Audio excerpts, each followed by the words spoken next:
Well,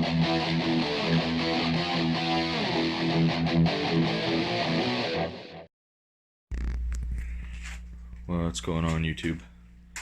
It's a little bit of Christmas time today.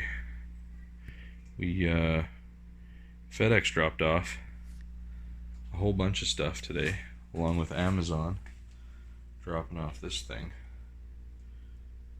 And yeah, this isn't for 4Runner, but it's for a 2000 Toyota 4Runner that I got stupid cheap, and well, needs a little bit of work. Body's in good shape. Mechanically it's a little bit rough. So we're gonna do some unboxing here, kind of show you what parts we got, what's gonna be going into it, and what the plans are. You know what, we're gonna clean up a little bit, and then we'll do these unboxings. Okay, we're back. So this is the radio. It's going to be going in the 2000 4Runner Limited with the V6. This is an in-car EIN-CAR. It's off Amazon. It's like 175 bucks Canadian. Couldn't tell you what model it was. It just said it came with a free backup camera. There's like, the only numbers are like these ones. So next episode on this 4Runner build, we'll do an unboxing of that, and I'll show you how to wire it up to the wire harness adapter and everything. This video is sponsored by no, I'm just kidding, it's not. It's stuff's freaking delicious though. I'm pretty sure my name should have been Kyle, because there's at least one of those every day a week. Anyways, so box one, ordered a bunch of parts from Rock Auto. Got the fancy dancy Dollarama box cutter here. So this one said caution heavy, and yeah, so we'll see what's in here. So we have Bilstein. Supposed to be the B8 5100s.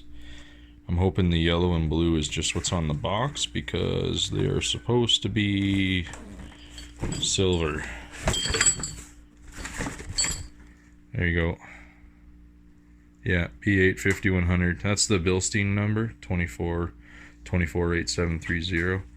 That's the number you want. I believe these ones are the fronts with the strut plate. I could be wrong.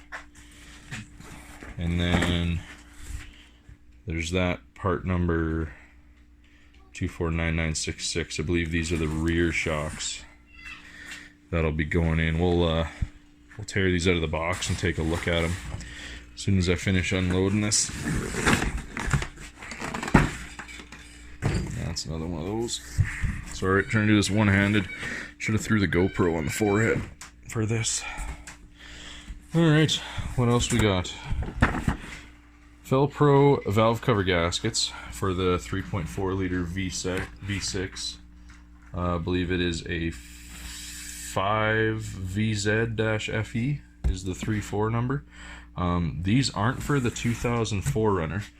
These ones are going to be for 4Runner sitting in my driveway here. It's valve covers are leaking pretty good, and well, it's needed them for a while, so I figured, well, I'm paying out the ass for shipping already, so might as well be investing in some of those. So that is the valve cover set, along with the grommets that are for the, not the grommets, sorry, the little seals for the spark plug tubes.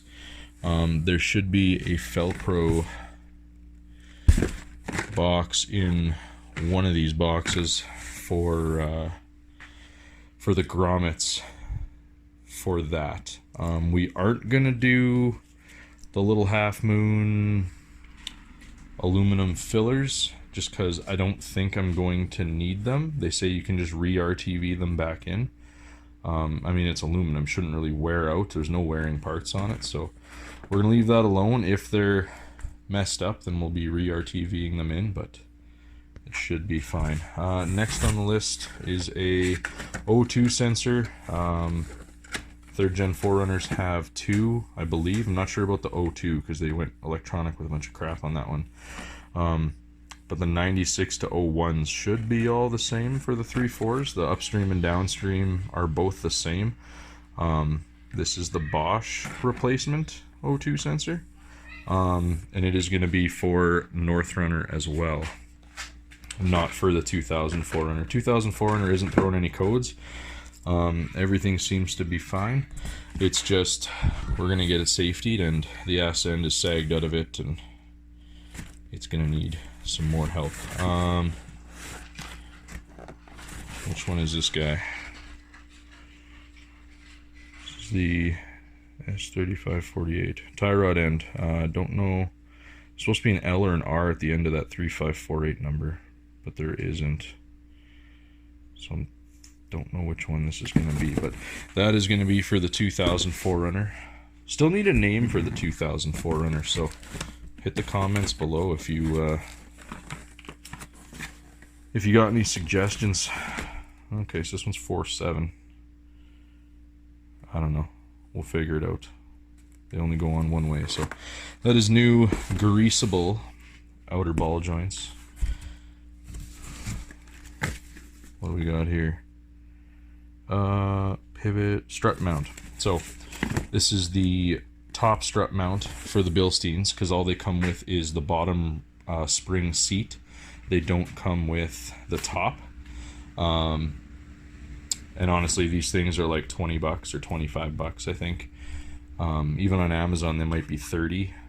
And it's all new rubber, you know, all new studs, all that kind of stuff. Just spend the extra $30 aside and throw new plates on. It beats trying to take apart and unload the old springs and all that crap. These are freaking expired. I don't even know why I have those out. I had the clear coat going for the filler plates there. There'll be a video coming out of me building those. I got one done. Number 2's on the way. These little LED filler plates are for the below the headlights on North Runner. So that's one strut meet. That is the other one. Again, those are K90290. They're both the same for either side. Doesn't make a difference. There's no lefts and no rights. We have 2 greasable heavy-duty Moog ball joints. Sorry, not ball joints, U-joints. They are greasable. They are the heavy-duty rating. They're not the standard replacements. And these, the 2 of these, are actually for North Runner as well. So North Runner has a 3-inch rough country lift, and well, it's called rough country for a reason, right? It was nice and cheap, and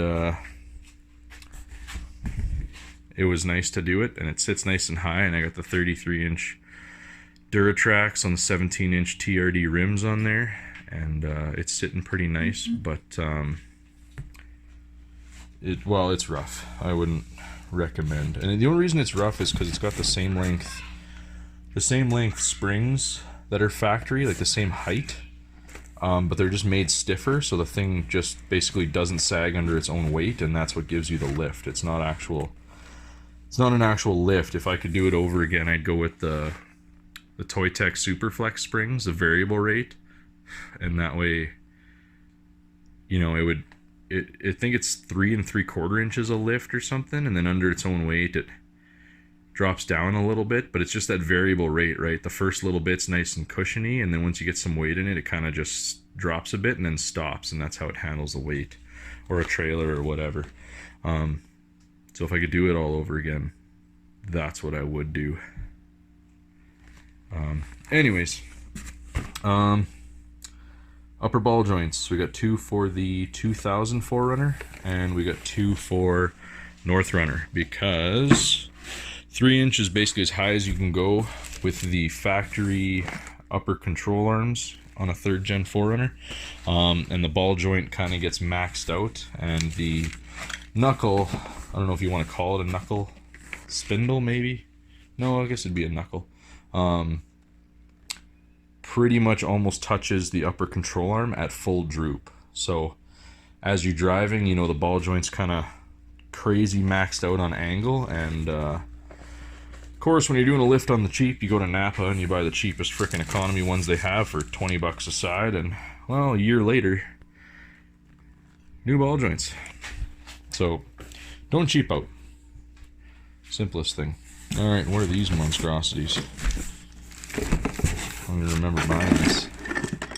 Oh, lower ball joints, right. So all the Moog, these are all the Problem Solver line of Moog parts. They're all greasable, they're all heavy duty, premium rating, whatever you want to call it. And of course the lowers on these, there's the lower that goes, you know, gets bolted in. You don't have to press them in like the uppers. So that's that. This, sorry, I should show you the number on those in case you guys want to get them for yourself. 262 and 263. So then I got these. There's 2 bolts in here, and it basically goes for each upper control arm. This is going to be for 4Runner as well, just because of the lift. So it's the greasable camber bolt kit. So you take the upper control arm bolts out and replace them with these bolts. They're grade 8, but they're hollowed down the center with a grease fitting on it. So basically you can grease the bushing there inside, just for a little bit of a smoother ride, or I'm not sure, but you know, 1997, it's been a Manitoba truck its whole life, and well, I mean, you can see the rust on it, and she's seen better days. So, you know, 20 plus years of 30 years of rust on the no, 20 years, I guess. What am I? Can't do math today. Of just salt and rust and everything else that we get here in Manitoba, and it just eats away at metal, right? So that one needs a little bit of help. So this is going to be the link kit. I'm not sure if this is the front or the rear. Let me check. Hold on 2 seconds here. Where is my paperwork? There it is.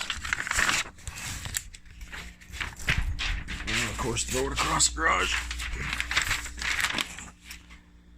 So, paperwork. You know what? Let me pause you here for a sec. Okay. So, the Moog, however you say it, 90619 is the rear. Too close. There you go. Is the rear. So 90619 is the rear number, and 90681 is the front number. So yeah, those will be 619 is the rear. These are greasable as well. So I got everything greasable.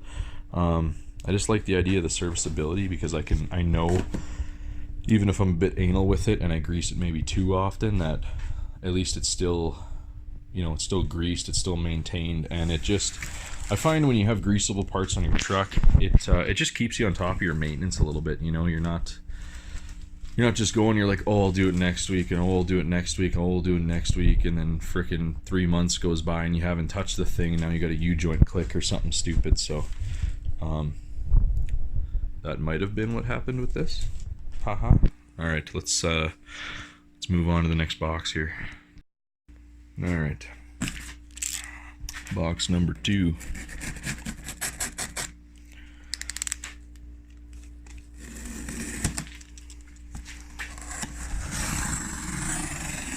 That was definitely not cut on the line. Put the knife away before I stab myself with it. All right, I've always heard bad things about Rock Auto shipping, and stuff comes and it's just absolutely destroyed. And I mean, boxes were a little dented up. I mean, it's 2-day shipping through FedEx, so it's pretty freaking quick, but oh, hold on, this needs 2 hands. Alright, so that might have been one of those times where Rock Auto could have done something a little bit smarter. So the box had all the shipping labels on top. There's even an arrow on the side marked up, showing which side was up.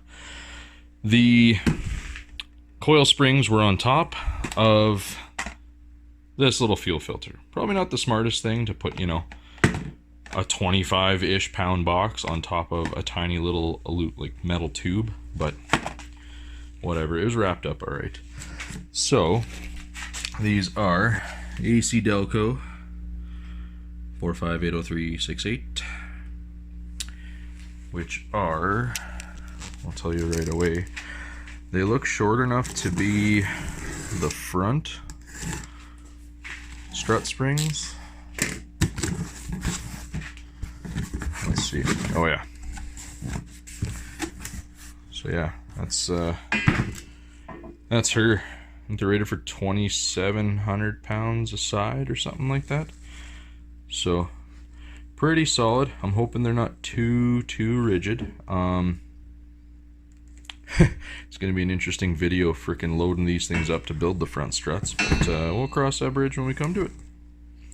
And then, sorry, fuel filter, GF656 is the AC Delco number. That is just a standard replacement filter for a 3rd gen 4Runner. They're all the same.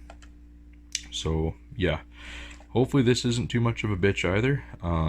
Again, 20 years of rust, and hopefully I can crack those line fittings loose that go into this. Otherwise we're going to be replacing some fuel lines too, which I really don't want to do. But the other option is just to leave the filter alone, but it's got 312,000 kilometers on it, so probably time for a new one. Okay, we will move on to the next box. Alright, next box. Hopefully you guys can hear me okay. It's one of my first YouTube vids, and just rocking it on my phone right now. We'll order up a probably a standalone mic or something for my shirt. That way you guys can hear me pretty good. No idea what's in this box. I'm gonna say it's AC Delco. It's probably another frickin' packing slip. Give me like 10 of them. It's another AC Delco box. Sorry guys, trying to do this one hand. AC Delco 45H2131s. These are going to be the replacement rear springs for the 4Runner. And that's it. So we'll go on to the next box. One other thing that was in the box, probably should have looked in the other boxes if they chucked one in, but little dirty old fridge magnet. Throw that on the side of the old trusty Husky, eh?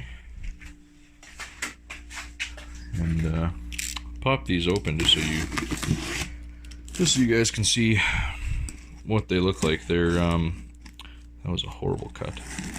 They're a little bit of a lighter spring. They're not wound as tight, because I mean the ass end of the 4Runner is just a hollow tube, right? So there's basically no weight in there. But that's her there. The believe it's the smaller section that goes onto the bottom, the smaller ring. Can't remember, it's been a while since I did my rough country springs. Rough country springs are almost twice the diameter of this, and they're just rigid, and that's what gives you your 3-inch lift. So it was between this, the Toy Tech springs were like 3 times the price, so I didn't go with the Toy Tech springs. I'm not doing a lift or anything on this one, so I'm thinking these will be fine. It's gonna be the wife's daily driver. She's in a Jeep right now. Not a Jeep, but like a Patriot. And well, with baby number 2 coming, there's just not enough room in the back for 2 full-size car seats. So we had an old 4Runner sitting. It was going to be the replacement to North Runner, because North Runner's, well, she's getting some rust in the rockers and it's seen better days. So I was going to be rocking the 2000 Limited. It has the, you know, the dual climate control and all the nice updates and the drink holders in the center instead of up above the radio. I don't know what Toyota was thinking for that. But yeah, so I'm not planning on lifting it, just because, you know, she doesn't really need a lifted truck. And worst case Ontario, we might throw some maybe just some 1-inch spring spacers or something in, just to give it a little bit more height, but it's not really what this build is meant for. That's kind of what that build is meant for, but she needs axles and bushings, and she needs some help. Anyways, on to the next box. Sorry guys, got a little premature, cut the box just now, realized I wasn't even holding my phone. There's a stunned moment there. So this is another box.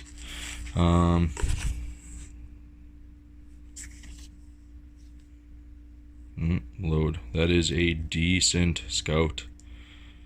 Look at that. Stan, good job, whoever you are. That, man, that's nice. Decent winch in there. Minty. Another one for the box. Alright, what do we got here? Brake parts.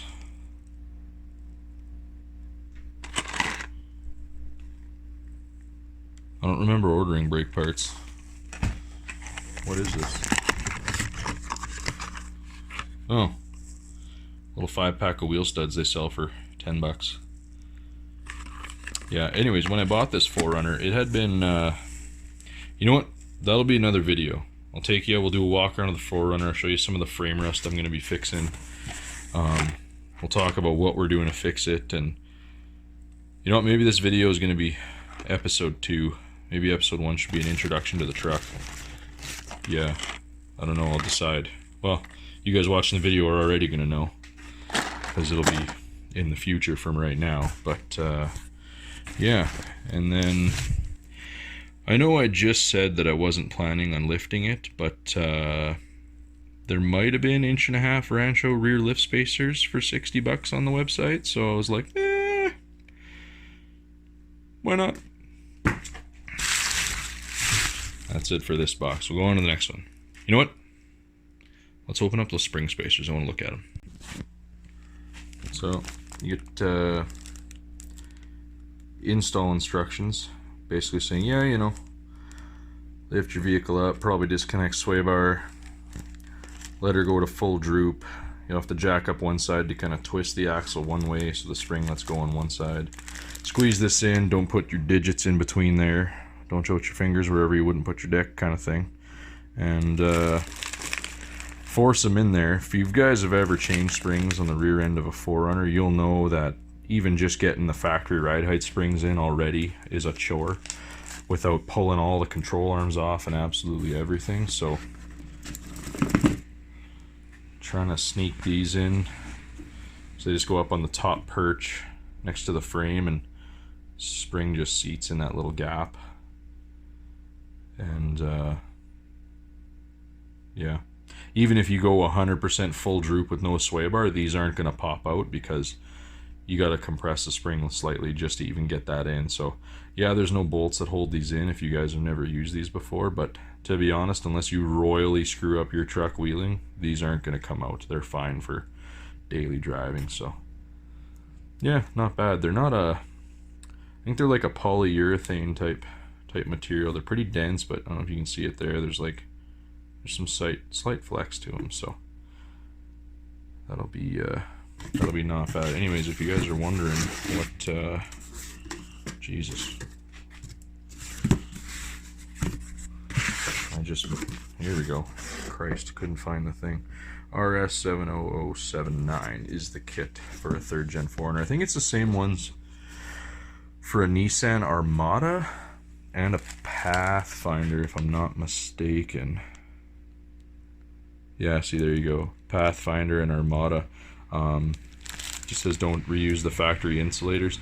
Honestly, you don't really need to reuse the factory insulators. Like, the bottom doesn't have an insulator, and on a 4Runner, the top insulator is the bump stop.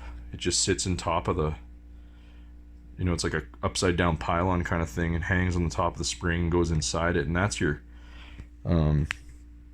that would be your isolator, insulator, and your bump stop all built into one. So you're gonna have to reuse those. Obviously they're gonna have to now go up on top of here 1.5 inches higher, because you're not gonna put those where the spring needs to seat inside here. I'll do a video of the install. It's gonna be a few episodes on rebuilding this 4Runner and getting her safety, but I'll show you guys that in a future episode. On to the next box. Alright guys, next box. Sorry I got premature, opened it. Just some Fram stuff. XG3614 is the synthetic filter for the 3.4 liter. A new PCV valve. FV332. It's actually my second one. I got one for 4Runner, and there'll be one for the 2000 4Runner as well.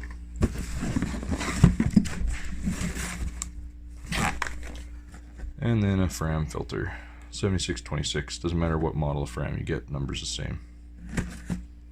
Next box.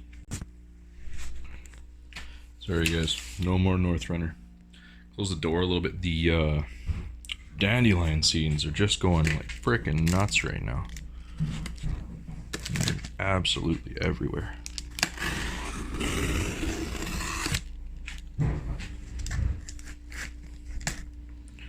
One hand cutting here.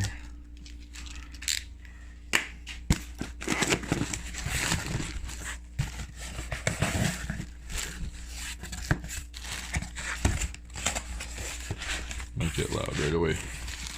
Hang on. Neighbor's got a Tundra, and my god, the fan's loud in that thing. I mean, mine is too, but frick is it loud in that 5.7. Okay, so next box we got, that's the Felpro gaskets I talked about earlier. Or sorry, grommets I should say. One set does both sides. 72 422 is the valve cover grommets for the 5 VZFE 3.4 liter V6 in the 3rd gens. So I think it even might, yeah, see, Toyota 3.4 16 valve cover grommets, 8 per side, just for the 8 bolts I believe that hold it on. Haven't done that before, so we'll do a video on that as well, because I believe you got to pull the part of the intake off anyways. What is this? Another packing list. I got like frickin' 15 of them so far. New energy bushings for 26 mil. That is the front sway bar. Got them in red because, you know, energy bushings, you get them in red. I got energy bushings in black on this one, and I don't know, you know, it's just a little bit of a nicer touch, a little bit of color under the truck, ain't bad. And these will be the front links. Yeah, we did the rears on the other one, so these will be the greasable front links. And again, it's gonna be a whole string of episodes redoing this 4Runner. I'll take you guys along the way. We'll talk about, you know, nut sizes and tools, and if you can't get bolts undone, you know, little tricks and stuff to crack things loose and what have you. And oh, what's this? Decent CJ, bud. Nice. Used to have a 89 YJ back in the day with some lift shackles, as sketchy as those are. Lift shackles, lift springs, and some 33-inch BFG mud terrains, and with a welded rear end. And that thing couldn't turn worth a shit, and I think the 4-wheel didn't really work 100%, but man, do I like it when Christmas comes. Sucks because you gotta spend $2,000 to get all this stuff, but hey, it's fun unpackaging everything. Okay, let me grab the next box here. So, bit of a long, skinny box. Not entirely sure what is in here. I don't remember ordering anything long and skinny, even though that was only a few days ago that I ordered all this stuff. But I mean, when you're ordering like 60 parts at a time, I don't remember what it is. They use some tough cardboard, that's for sure. What is... Hang on guys, 2 hands for this. So these are AVS vent visors. The small ones in smoke, not the JDM style that are like 4 inches tall, but just the standard like 1.5 or 2 inch tall ones. Not in channel, they go on the outside. 94751 is the kit for the 3rd gen 4Runner. I've had them, and I've known people that have the in-channel vent visors, and the little tapes in there, they always pop out, especially in the wintertime when the water gets up in there and freezes. And I honestly, I just think they're crap. Like the stick-on ones on the outside are perfectly fine. So I got 2 of those, one for each 4Runner. The ones on the 2000 are going to go on after we cut and polish the outside. We'll stick them on. And then we're going to give the whole truck I don't know if I'm going to go to a ceramic coating. I do a bit of detailing as well.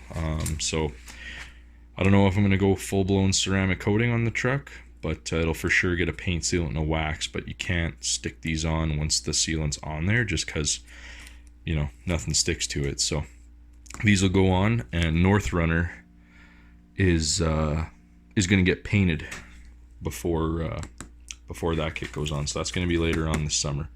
But yeah, so that was in the long box. I think I saw some paperwork or something in there too. I'm not entirely sure. Oh, we got another magnet. Hang on, let me grab it here. What do we got in this one now? Oh, we got the Scout again. Might have to take that over to my buddy's shop. He's got a couple metal cabinets up on the walls, and it's I'm sorry, turning you sideways here. They're just he's got it just littered with magnets and stickers of all different brands. When I did my rough country lift on that thing, I gave him a couple stickers, and I got Supreme Suspensions 1.5" wheel spacers on that thing. They came with some stickers. I gave him one. He's got it all laid out on there. He rebuilds Hondas, and well, he rebuilds pretty much anything. Maybe in the future we'll do some vids in his shop and see all the kind of fiddly stuff he's building. He converted a 3-wheel old school Honda trike into a snow trike, with old sled tracks on the back and stuff like that. So he also put a 250 2-stroke quad frame and 4-wheel drive system into a golf cart, an old 80s E-Z-Go, and he's got a little moto track in the back of his place and stuff. And yeah, maybe we'll do some videos over there.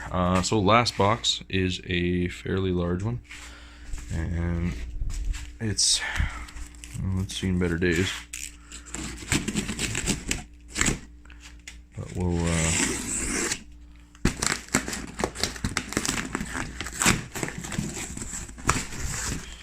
not the nicest way.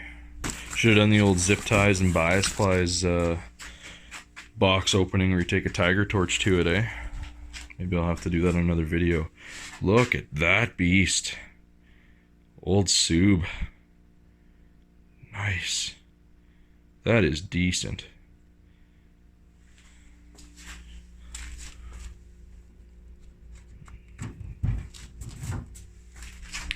It's going to go up on the toolbox as well. Now, I'm not sure. All the parts are pretty much here that I remember ordering. I don't remember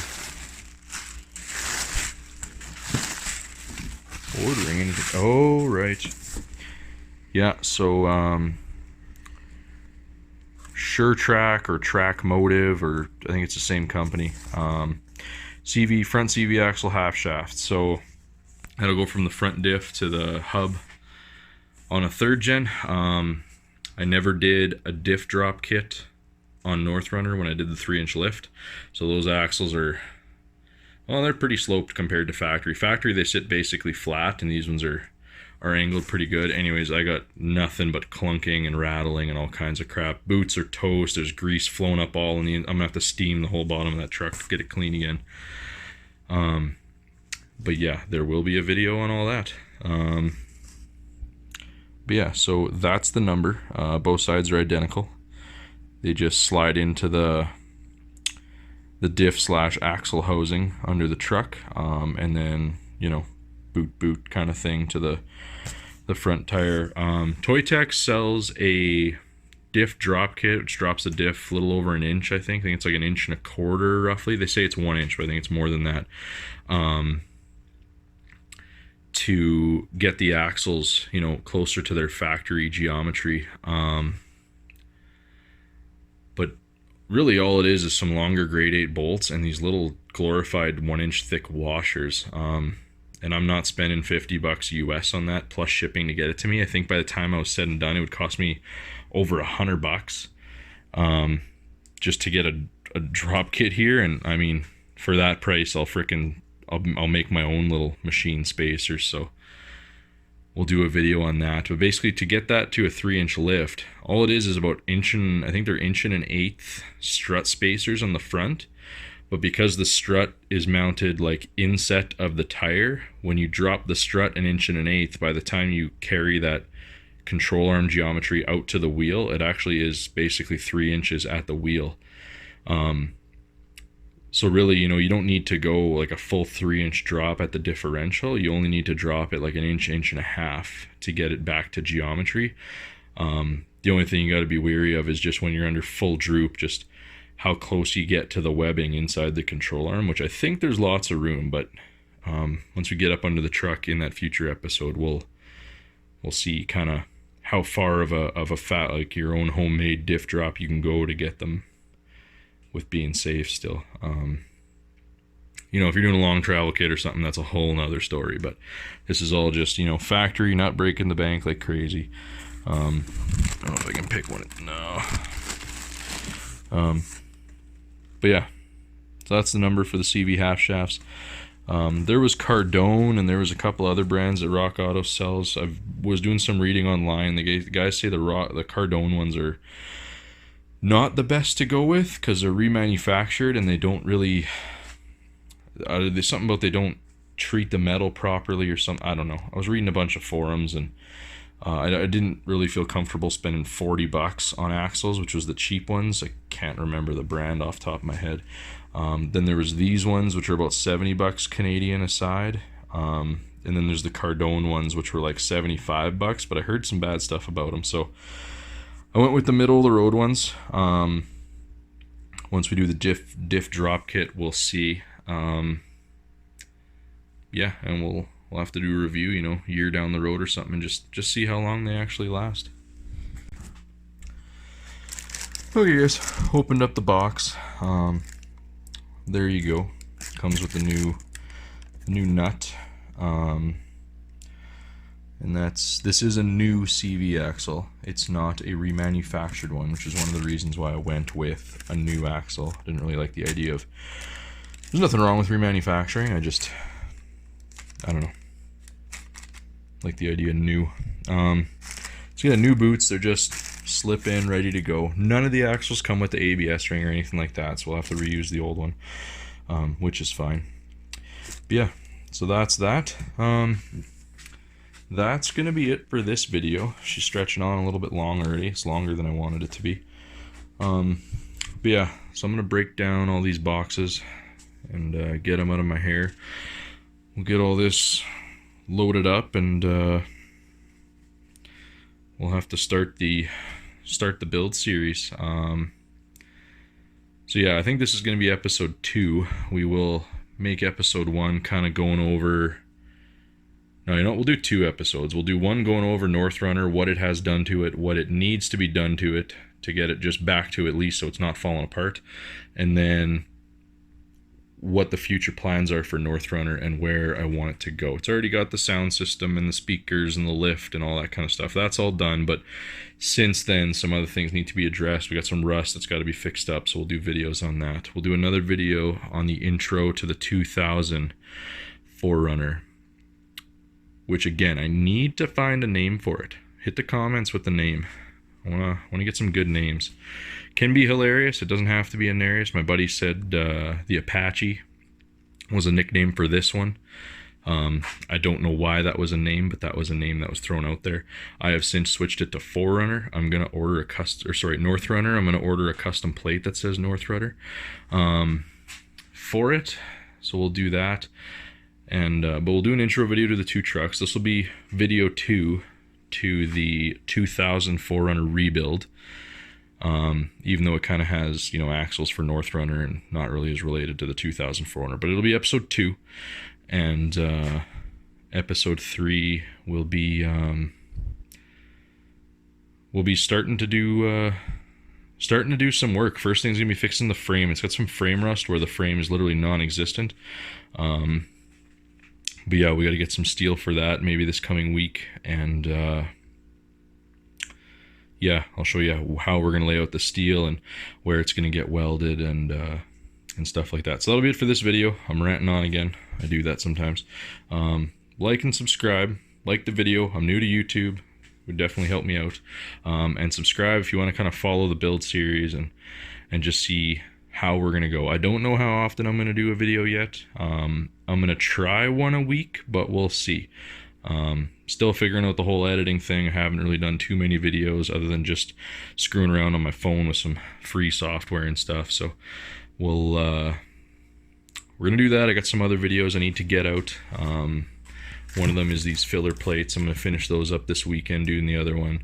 But yeah, there's Bondo, there's painting, there's all that kind of stuff to get those laid out. Those are just little penny lights from PA, Princess Auto. They come in a 10-pack every now and then on like a hot buy or whatever. They're not normal stock, but they're just clear. They come in a 10-pack for like 15 bucks. And I just laid 5 of them out. I gotta wire them up, and yeah, so that video will be coming out too. Sorry, I'm gonna stop talking now. Like and subscribe, and yeah, watch out for the next video.